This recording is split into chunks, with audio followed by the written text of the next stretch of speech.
a última aula deste módulo do ensino de didática, da disciplina de didática, e vamos nos referir nesse momento ao conteúdo, a todo o procedimento, a forma como os referenciais curriculares para o ensino médio veem e tratam sobre o ensino de matemática.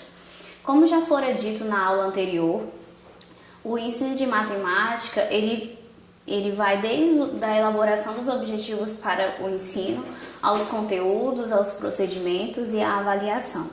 Então, dessa forma, nós vamos ver o que os referenciais tratam a respeito destes quesitos. E, tendo em vista essa abordagem, nós vamos considerar que o referencial curricular ele está baseado pelos teóricos Zabala e outros tantos que defendem o ensino, o processo de ensino e aprendizagem nas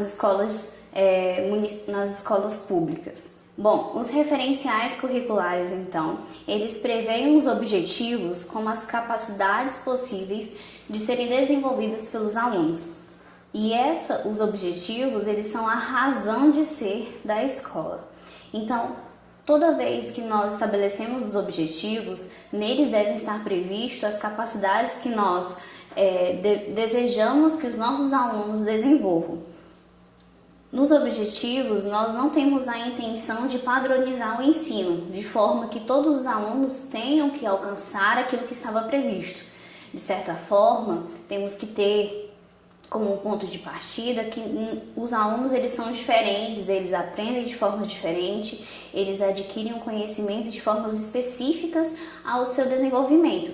Logo, os objetivos eles servem de parâmetros. Sendo assim, muitos alunos se desenvolverão de forma que alcançam os objetivos, enquanto que outros não chegarão a alcançá-los, tendo em vista as suas limitações que são específicas. Mas é necessário que haja os objetivos para nós termos um alvo, para nós termos uma meta, para nós termos uma direção de onde e que capacidades nós queremos que os nossos alunos desenvolvam.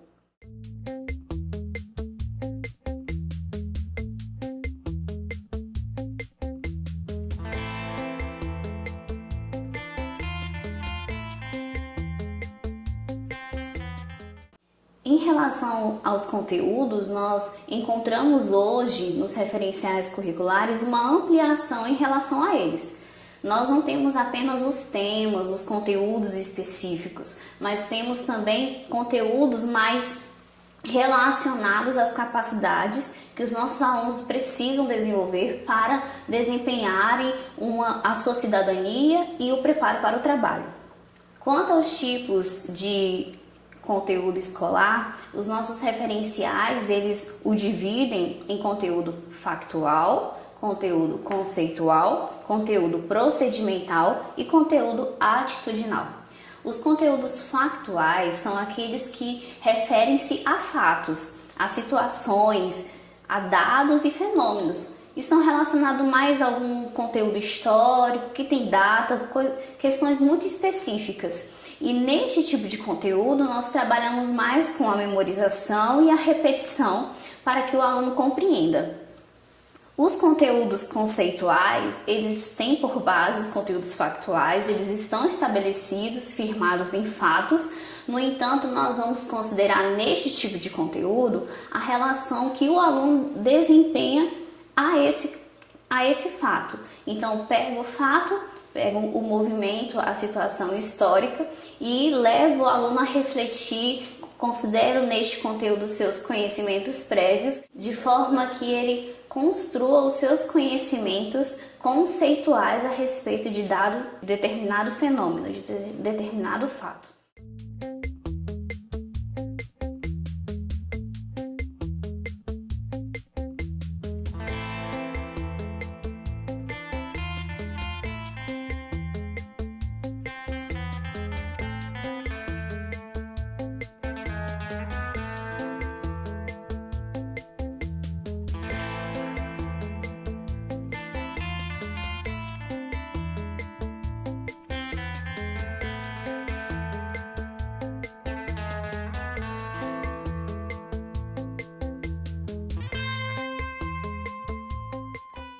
conteúdos procedimentais, eles estão relacionados ao fazer, ao pôr em prática tudo aquilo que o aluno compreendeu, conheceu, aprendeu no decorrer do período de ensino. Então, o aluno aqui, ele vai aprender a fazer, ele vai pôr em prática os conhecimentos que ele recebeu, que lhes foram ensinados no decorrer do período de escola. E logo, esse conteúdo procedimental, ele reúne técnicas, ele reúne métodos, ele reúne habilidades que são específicas. O conteúdo atitudinal, ele está relacionado aos valores, à moral, às atitudes que os alunos precisam aprender para viver em sociedade. Tendo em vista que a nossa sala de aula ela é multicultural, nós precisamos ensinar aos nossos alunos o respeito, a honra, a parceria, a questão humanitária, a ajuda. Então, todas essas questões, elas precisam também ser consideradas no processo de ensino e aprendizagem. Este é um conteúdo que os referenciais curriculares o chamam de conteúdo atitudinal.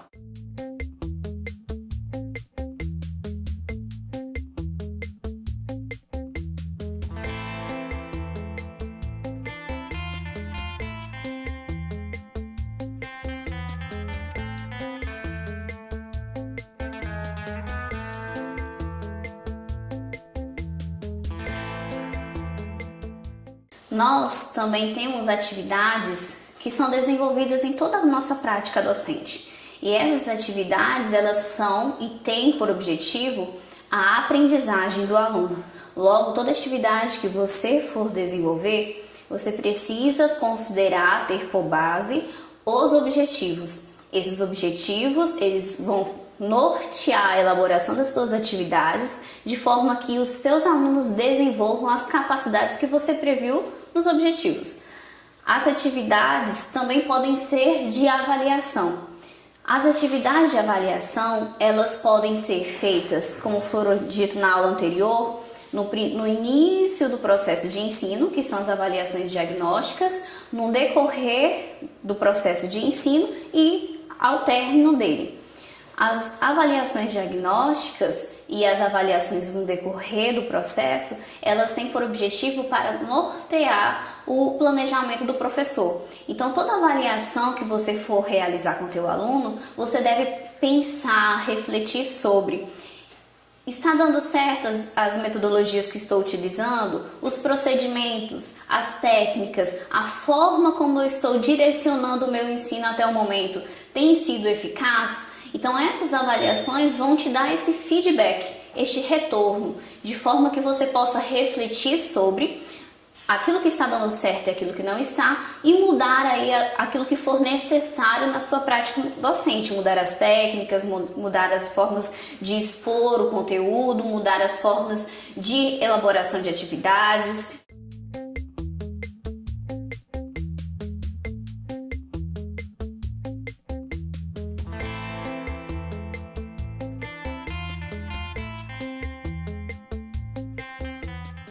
As atividades de avaliação, elas são divididas, segundo os parâmetros, em 3 formas.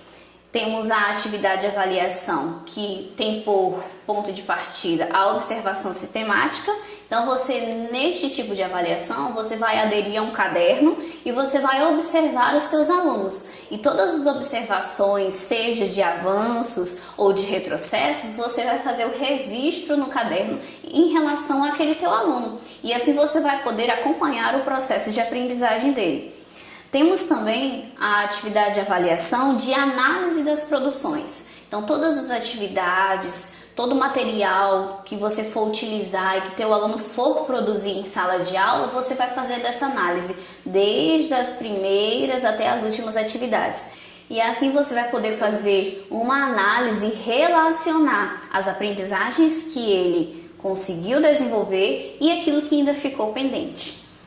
Bom, temos também a atividade de avaliação, que é a análise do desempenho. Esta refere-se especificamente à prova. Então, você faz essa atividade de avaliação, que nós chamamos de prova, de forma a verificar os conhecimentos que o aluno adquiriu no decorrer daquele processo de ensino.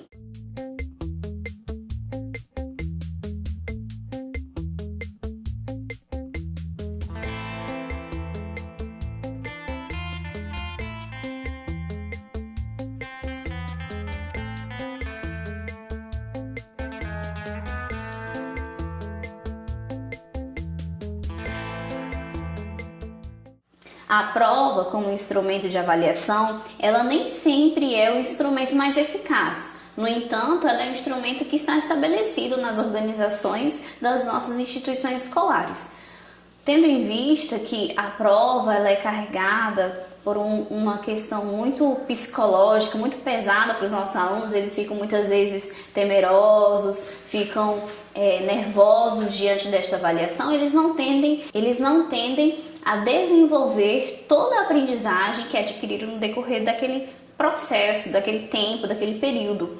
Logo, existem outras formas também de você observar, analisar, avaliar o teu aluno referente ao ensino que for ministrado. No processo de avaliação, ao avaliar o nosso aluno, nós precisamos ter 3 parâmetros. O primeiro eu vou avaliar o meu aluno em relação a ele mesmo. Então, quem era esse meu aluno no início do processo de ensino? Que capacidades, que competências, que habilidades ele desenvolveu? Então, eu o avalio em relação a ele mesmo.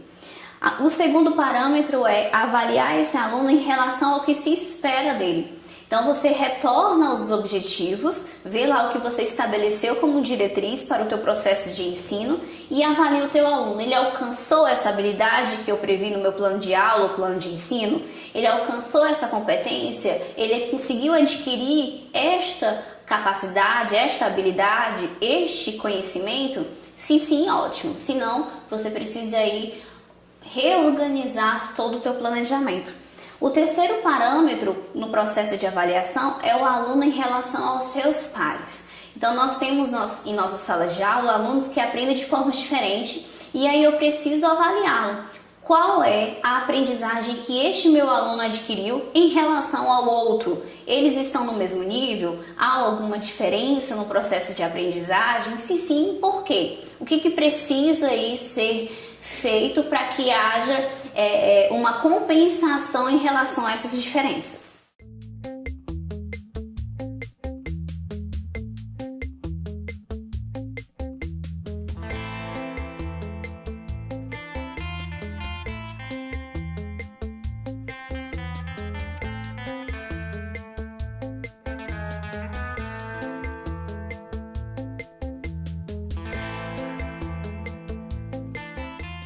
Nós temos também a diferenciação entre a avaliação feita na sala de aula, a avaliação de aprendizagem e a avaliação externa. Já fora dito que a avaliação de aprendizagem ela tem por objetivo verificar o desenvolvimento do aluno e essa verificação ela serve para nortear principalmente o planejamento do professor. A avaliação externa feita pelo MEC ou pelas secretarias estaduais ou municipais, elas têm por objetivo nortear as políticas públicas que são pensadas em relação ao ensino, à educação. Este deve ser o seu principal objetivo, nortear as políticas públicas.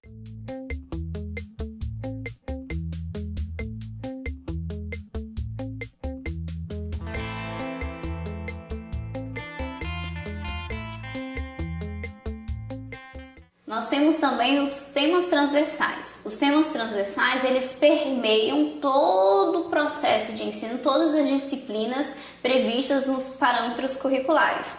Logo, estes são ética, saúde, meio ambiente, sexualidade e pluralidade cultural. Esses conhecimentos, esses temas, esses conteúdos, eles são trabalhados de forma interdisciplinar, com todas as disciplinas e devem se fazer presente em todos os objetivos, em toda a organização, em todo o planejamento, principalmente no ensino de matemática.